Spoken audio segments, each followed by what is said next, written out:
Hello, hello. Did everybody enjoy the film? A round of applause for that. We've got about half an hour for this Q&A, so I won't beat around the bush. Without further ado, please will you welcome the man who is, by his own admission, a fucking legend, Mr. David Gilmour! Hello. Hello. How does it, I mean, look at the size of you. How does it feel watching that? Faintly ridiculous. Yeah. I mean, it's fantastic.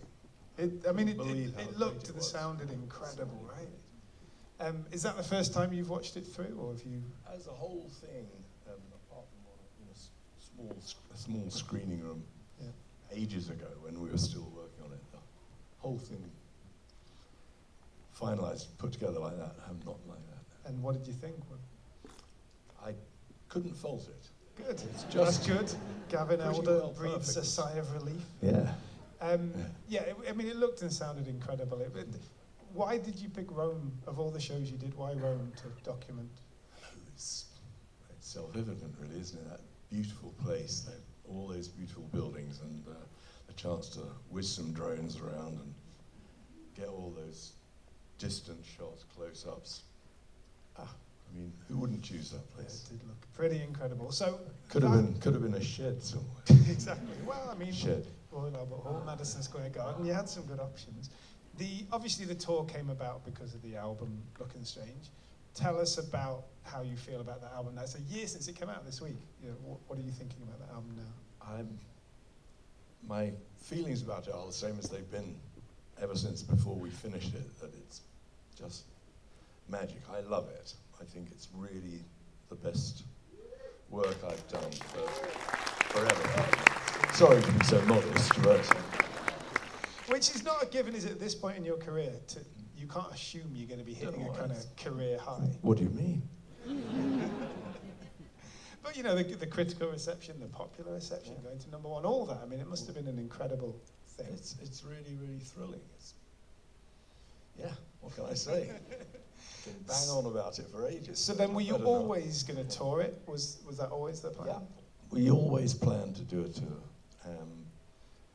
Not too big, and I'm afraid my guilty pleasure is to get people to come to me rather than me going to them too much. So we only did the 4 cities, 2 in America, 2 over here in Europe. And why those 4?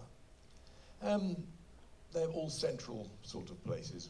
Rome, obviously, has got the Circus Maximus, which is a big thing in its favour. Sure. And West Coast and East Coast of America, and our hometown London at the Albert Hall, another of my favourite venues. And then the band that you chose, many of whom I believe are here this evening. Really, most of them are here, yeah. Yes, if you were in David's band, could you stand up and wave? Yeah. Come on. Where are you? Stand up, people. Hey, big up the Thank you, everyone. Mr. Ben Worsley over there, behind him Louise Marshall, and Hattie Webb, Charlie Webb, Guy Pratt, and everyone. Roger Tring, of course, over there. Maestro on the keyboards. Who have I forgotten? Forgotten Romy, my daughter. Is she standing up? Where is she? There she is, hiding behind Guy. And of course, Adam Betts, who's not here. Yeah. We wish him well. Is he out with Pulp tonight? I believe he's with Pulp, yeah. Correct. Busy boy. You described Romany as a lively presence. Yeah. I mean, it's incredible that she said she had never done tours, she'd never played. She's never been a professional musician before. And yet looks like an absolute natural. Well, she's been doing it with me, singing with me for 20 years, since she was 3. And then obviously came to some prominence with your lockdown sessions. Yeah, well, the lockdown sessions, some clever chap had the good idea to do that. That was you, wasn't it, Chris? May have been him. Yes, and the reaction we got to doing those lockdown sessions, which were in support of Polly, my lovely wife's book. So received quite a bit of attention and seemed very popular. We sang some songs, Romany and I. We sang these songs together. We definitely felt that there was some magic in the blend of our voices, something to carry on with a little bit. Yeah, I mean, you must have been very proud of how great she was. It's staggering how, you know, how unfazed she appeared to be, at least, getting up on those massive stages, you know, having never done it before. Mind boggles, really. Unbelievable. Jeez. And yeah, a lively young presence. Those girls, the singers and instrumentalists, really got everything cooking up there. And the whole band, as you said, you're saying it's the best band you've ever played with. Not only for their musical abilities, but their presence, their general loveliness. It seems like you really enjoyed this tour, would that be? Looks like it, doesn't it? I mean, it's a very joyful thing, isn't it? Everyone looks so happy. Yeah, they do. I hope they were. And I think you have said you've not enjoyed a tour more, is that right? I think that's right, yes. It's the most enjoyable tour I've done, and I can remember. Just because it was so fun, or yeah, have you had tours that weren't so fun? Well, tricky one. I would say this was the most fun, but I've had a lot of fun on a lot of tours. I was going to say, you've done some pretty good tours. Did I avoid that one successfully? You did well. It's good. You said I should push you, Yeah. I've given you some tricky ones. So yeah, the rest of the band, a mixture of sort of new faces and people you've played with before? That's right. Well, Guy, of course, has been with me for centuries. And Greg Phillinganes, the lovely Greg, he's not here, of course. He lives in LA. It was a bit too far to fly. And he's been with me for half of my last tour that I did in 2015, 2016. Everyone else is new and fantastic. Does it make you feel like more touring? Like, where do we stand on that? I'm at this tempted. point? Okay. This is good news. Let's not go further than that. Take it at that for now. Tonight was tempting. Yeah. Yeah. I mean, you must look at that and think, this is a lot of fun. I should do this again. What about the set list for this tour? How did you decide what was on there, what wasn't on there? Well, Polly pretty much put it together. Didn't you, dear? And it works, right? It works, yes. I mean, we put in some old things, some new things. We did a lot from the new album. My ambition in these things is largely to do new songs, new things that we've recently worked on. To me, they seem great and to come over really well. It would be a little over-selfish not to do anything from the long, illustrious career. And the new stuff. People want to hear that old stuff as well. Yeah, And I love playing them, so why not? Absolutely. But the new stuff, it must be quite gratifying how well the Looking Strange songs were received. How well they're received and how well they seem to fit in to the whole set, the whole show. Absolutely. Do you have, because obviously you did 4 cities, like you say, was there a particular highlight of the 4, or did you enjoy all of them? I enjoyed all of them, yeah. I mean, I love the Albert Hall. They were fantastic. And the Rome, there's a special extra magic about playing in a place like Rome. I mean, we did Pompeii 10 years ago. That was also fantastic, but it's tiny compared to this. This is a magical set. There's definitely something about Italy. Yeah. It seems to be your sort of happy place. Yeah.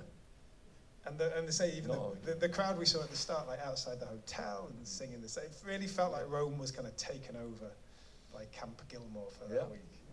It was, yes. Which is pretty cool. And then the American shows, again, also seem to be very good. American shows great. Again, the Hollywood Bowl is a place with some magic to it. Madison Square Garden is legendary, and I always enjoy playing shows there. It's a pity. America's so new, really, isn't it? This is true. There might be, older, beautiful, ancient. I mean, there is a brand new venue there that there's been some whispers of you having some involvement with. What, the Sphere? Yeah. Well, I'm hoping one of these days go and sit there and watch myself doing it, which is something I've always wanted to do. My avatar, you know. Okay. Okay. Well, like an And then I don't have to actually get up and do it an anymore. ABBA voyage sort of Yeah. thing. Okay. Well, that's interesting. There's a scoop for us. Okay, so the sphere is a possibility, but What isn't a possibility? that's Chris? very fair. Who knows? Having Polly along for the ride, could you, like you say, she's involved with so many parts of it, and she really is. Like, she takes the photos and she writes the lyrics, and you're like so many parts of it. But yeah, so much more than that. Right, It's so- hard to you know, put every little bit down and give her the gratitude she deserves. well, I was going to say, so this is our chance. What does she bring to it all? Ideas for the show. Yeah, she's listening. Come down You've got to and get this right. tell yeah. us what you do, Polly. Yeah, exactly. Yeah, so I was going to say that with the production of the show, what was the genesis of that? Well, we have, of course, the wonderful Mr. Mark Brickman. Where are you, Mark? There he is. This is our resident genius. He can't be dragged out to light anything except the Olympics and the Empire State Building as a rule. But I can sometimes persuade him to come out with me. Anytime. Thank you, Mark. And So the sphere, I mean, he's going to like the sphere, isn't he? Without wishing to push that point. he's shaking his head. No, he's not in for the sphere. Okay, he's out. And that's why we have a show that looks a bit different to everything else that you're liable to see out there. It's that chap up there. Absolutely. And what about the actual filming of it? Because, again, Gavin is someone you've collaborated with before. Gavin has now been with us, working with us, nearly 20 years. He came to do a document of the tour in 2006, you know, and do the backstage and all those other things. He turned out to do the filming and directing of our Gdansk show. And he's been with us ever since. And he did the Pompeii show, and he's done this one. He's lovely. Where are you, Gavin? Where are you? You're hiding. Oh, there he is. A round of applause for Good Mr. Gavin Gavin, Allen, who directed that film with such aplomb. Even bringing in the rain to add the laser effects, I thought that was a strong... We've got Charlie Andrew up there, Of course. who mixed the sound. He's the co-producer of the album and mixed the sound for this show. Very, very good job. And now next week this is going to be shown in cinemas across the world, 64 countries, I believe. Fantastic. You've done that a couple of times now. Is that something that you particularly push? Is there a reason for that? I want a lot of people to see this. Right. I mean, share it. And that's the thing, you went to 4 cities and now you're going to The 64. joy I get out of it is something I want to share with a few more people. And it is quite a magical thing, isn't it, to think that this time next week, people in 64 countries will all be experiencing that. It's quite a wonderful thing. Fantastic. And obviously, I'm honoured. Everybody should go back. Are you going to the local cinema to watch it? I haven't thought about that It's a yet. good go to Might come- davidgilmour.film. Might Find come it back near here a next screen. week. Yeah, exactly. I will be doing that. What was I going to ask you? We've got some audience questions, I should say. But yeah, about the future, in terms of what's coming up next, have you started work? I have sort of started work on a new album. Okay. The intention is to move into it a little bit faster from here on out, but getting all these things prepared and ready has taken quite a lot of time and energy. Okay. But We're ready to get moving on now. okay. So recording is incoming and an album I hope may so, yeah. appear at some point. Yeah. But you've still got Got to the write same- some songs first. Sure. I mean, you're quite good at that. It should be okay. But you've still got the energy and the desire to do that. Yeah. Absolutely. And Polly will be there. Polly writing will the be there lyrics. by my side. Amazing. And that, okay, well, I don't want to push you too hard, but get on with it, and Yeah. we'd all like to hear it. Okay, we are halfway through our allotted 30 minutes, so let me ask you some questions from the audience who very kindly written them out. Okay. Jacob from Canada says, for Look and Strange, you explored mortality, the passing of time, and the post-war baby boom era. What sort of themes are percolating in you and Polly's minds for the next album? Do you have anything in mind? Happiness. Okay. Happiness. That sounds good. Stop being so miserable. Okay. So it's going to be like a cheery record. We will see what happens. Exactly. Time will tell. There's no promises here. These just Just observations. None of these are binding. It's going to be okay. Right, Lewis from Edinburgh says, how does it feel that younger generations are getting into your music today? It's the ambition, isn't it? Yeah. I mean, you just want people to like it. I don't care what age they are. But it is You an want amazing... people to get out of it some of what I get out of it. Yeah. And 5 years old, 90 years old, I'm not fussy. It did feel like at the shows there was such a mix, though, which I thought was a lovely thing. You can see that in the audience there. There's a lot of teenagers deep in the moment. It's a special thing. It's very special and very lucky. Absolutely. Harry from London says, what is going through your mind during the improvised solos of the set? Don't fuck up. Too badly. No, I'm just enjoying playing the guitar for those moments. And,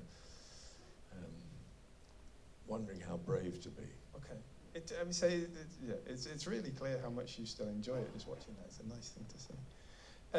Chris from Wapping says, what brand and gauge strings do you use on the Black Strat? It's a techie question. How would I know? Yeah. Ask Phil Taylor. Phil Taylor's the man. Yeah. Is Phil here? Passing the mic. I'm sorry. Is he here? Phil, where What are are you you? saying, Phil? There he Here is. he is. Oh, Phil. Someone wants to know what brand and gauge of strings I use.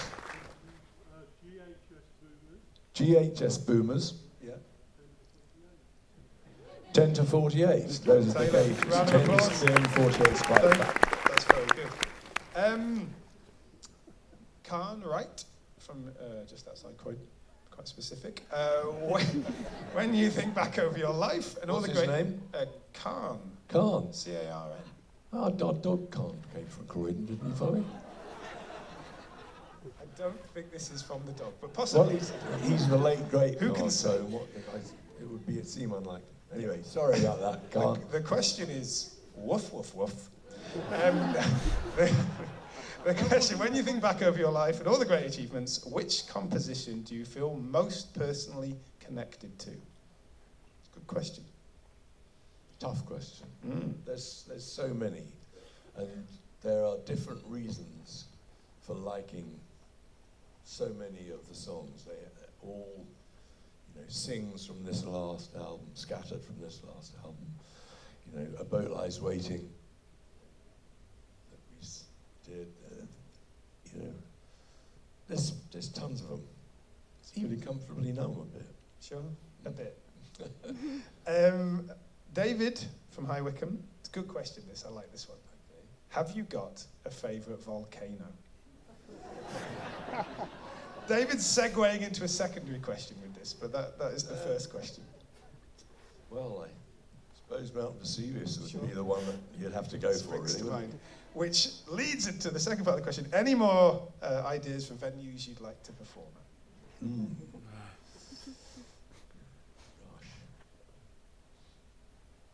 Gosh. I always wanted to play near the pyramids, but I don't think that's very safe these days. Okay. But that would be fun. Could be One day, We can make that happen. when the world's a better place. Question from Paul from New York, who asks what your thoughts are on Ozzy Osbourne's passing. Is he someone that you spent time with? I don't know. I never knew Ozzy Osbourne. I mean, he's another fucking legend, isn't he? Absolutely. What can you say? The death of any human being is a tragedy. Absolutely. But inevitable. So I'm terribly sorry about it. Francesca from Chichester says, what was your favourite song to play from this latest tour? Of all of those things on there, which was the most fun?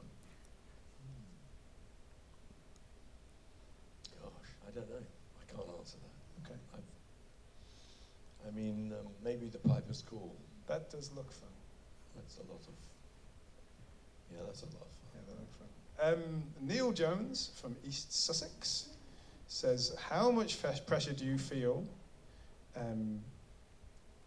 Sorry, I'm trying to read the handwriting in this chat. To litter the live set with Pink Floyd classics at the expense of newer ones. Do you feel pressure to play Pink Floyd songs?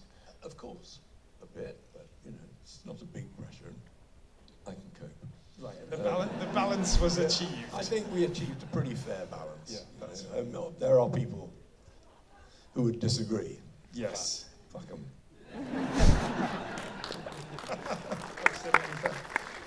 Johnny from Bolivia says, what was the best recital of your career? I think he means, I would say the best show. Best show. If you had to pick one. Oh, this one. Okay, but which specific night of the Luck and Strange tour? Which specific night of the Luck and Strange tour? No, I don't log them that way. I remember hearing the 4th consecutive Royal Albert Hall show was a particularly good one. It was a very good one, yeah. Which is impressive 4 nights in. Okay, we'll say that one. Say that. That is officially the best show of the tour. Someone has asked, what was your favourite Pink Floyd tour? That was from Oakley in Portsmouth. Did you have a favourite Pink Floyd tour? Gosh, it would be probably a Wish You Were Here tour in 75, or the Division Bell tour in 94. That was a lot of fun. Great. Any further reasons why? Like, what makes a good Pink Floyd tour? Just the shows? The shows, the people around you, the atmosphere. There's quite a lot wrong with a lot of the shows back then, to do with sort of conflicts of interest and things, but we won't go into all that. Sure. But the shows were were great. Marco from Finland begins his question with an interesting line. My wife wants you to stop touring. Okay. Okay, Marco. Noted. Any particular reason that she's giving? Is there a reason why your wife wants? Okay. Oh, okay. Okay. Well, that's fair. Well, that's not the question. It's to be clear. valid, but that it's still. She could just not come. Yeah. Okay. Does that make it hard for you to come? Something you need to sort out. This is a Marco issue, more than. Okay. But he asks, Marco's actual question is, will you tour again? Which is certainly a popular question we received a lot of tonight. And it sounds like... I'm not promising anything, obviously.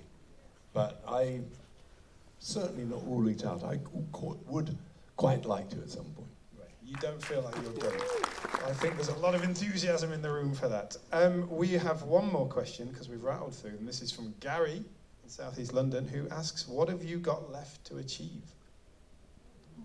I don't think about what one has to achieve. You just carry on, doing the best you can do, trying to make something new, trying to move your own artistic ambitions forward a little bit each time, nudge things forward. No big achievements that I still need to achieve.